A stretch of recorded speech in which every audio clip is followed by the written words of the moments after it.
మహేష్ ఒక్క టాలీవుడ్ లోనే కాకుండా టోటల్ ఇండియాలోనే సూపర్ హ్యాండ్సమ్ హీరో అని తెలిసిందే. రాజమౌళి దర్శకత్వంలో మహేష్ నటించనున్న మూవీను హాలీవుడ్ స్థాయిలో నిర్మించనున్నట్లు తెలుస్తోంది. ఇక ఇందులో మహేష్ లుక్స్, మేనరిజం పూర్తిగా మారనున్నట్లు టాక్. అయితే అటు మహేష్ మాత్రం ఎప్పటికప్పుడు స్టైలిష్ ఫోటోలను తన ఇన్స్టాలో పోస్ట్ చేస్తున్నారు. అయితే మహేష్ షేర్ చేసిన ఫోటోలలో చాలా స్టైలిష్, యంగ్ గా కనిపిస్తూ వింటేజ్ మహేష్ ను గుర్తు చేస్తున్నారు. ఐకాన్ స్టార్ అల్లు అర్జున్ భారీ action entertainer Pushpa 2 the rule ఈ చిత్రంను ఆగస్టు 15న వరల్డ్ వైడ్ గా పాన్ ఇండియా భాషల్లో రిలీజ్ చేయనున్నారు మేకర్స్. అయితే ఈ సినిమాకి సంబంధించిన టీజర్ విడుదలపై మేకర్స్ నేడు భారీ అప్డేట్ ను రిలీజ్ చేశారు. బన్నీ పుట్టినరోజు సందర్భంగా ఏప్రిల్ 8, 2024న టీజర్ ను రిలీజ్ చేయనున్నారు మేకర్స్. ఇదే విషయాన్ని ఒక పవర్ఫుల్ పోస్టర్ ద్వారా వెల్లడించారు. ఈ పోస్టర్ ఆడియన్స్ ను, ఫ్యాన్స్ ను విశేషంగా ఆకట్టుకుంటుంది.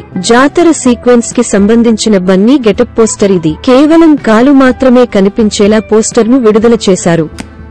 శ్రీదేవి కుమార్తెగా సినీరంగ ప్రవేశం చేసిన జాన్వీ కపూర్ ఇప్పటికే బాలీవుడ్ లో కొన్ని సినిమాలు చేయగా, తెలుగులో ఎన్టీఆర్ తో దేవర సినిమాలోనూ, రామ్ చరణ్ బుచ్చిబాబు సినిమాలోనూ హీరోయిన్ గా ఎంపికయ్యారు. అయితే జాన్వీ కపూర్ పెళ్లి పీటలు ఎక్కబోతున్నట్టు బోనీ కపూర్ ఒక ఇంటర్వ్యూలో కన్ఫర్మ్ చేశారు. ఇక జాన్వీ లవర్ పేరు శిఖర్ పహారియా, అతని తండ్రి సంజయ్ పహారియా మహారాష్ట్రలో పెద్ద బిజినెస్ మ్యాన్. ఇప్పుడు ప్రేమలో ఉన్న వీళ్లిద్దరూ త్వరలో పెళ్లి చేసుకోబోతున్నట్టు బోనీ కపూర్ వెల్లడించారు.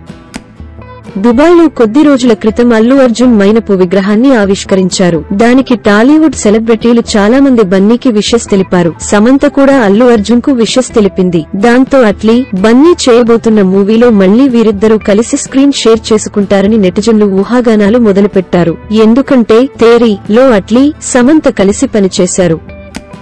పృథ్వీరాజ్, సుకుమారన్ వరుస మూవీలతో దూసుకుపోతున్నారు. మలయాళంతో పాటు ఇతర భాషల్లోనూ చేస్తున్నారు. ఇటీవలే తెలుగులో సలార్ చేశాడు. ప్రభాస్ స్నేహితుడిగా నటించి మెప్పించారు పృథ్వీరాజ్, సుకుమారన్. ఇక ఇప్పుడు హిందీలోనూ నటిస్తున్నారు. బడే మియా చోటే మియా మూవీలో విలన్ గా నటిస్తున్నాడు. ఈ ట్రైలర్ అందరి దృష్టిని ఆకర్షిస్తుంది. అక్షయ్ కుమార్, టైగర్ ష్రాఫ్ కాంబోలో వస్తున్న ఈ మూవీ కోసం అభిమానులంతా ఈగర్గా ఎదురుచూస్తున్నారు.